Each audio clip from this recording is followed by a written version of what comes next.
tôi đọc buôn tao ném xong rồi con của mình muối muối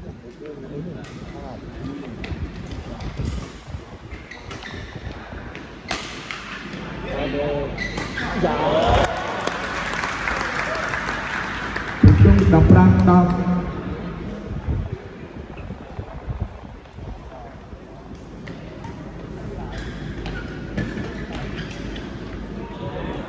đôi với đi để tôi đọc môi đọc răng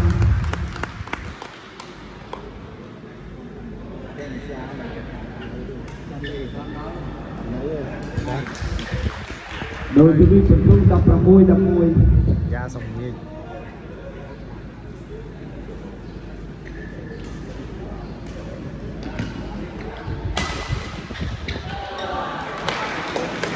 đôi với đi để tôi đọc tim đọc là môi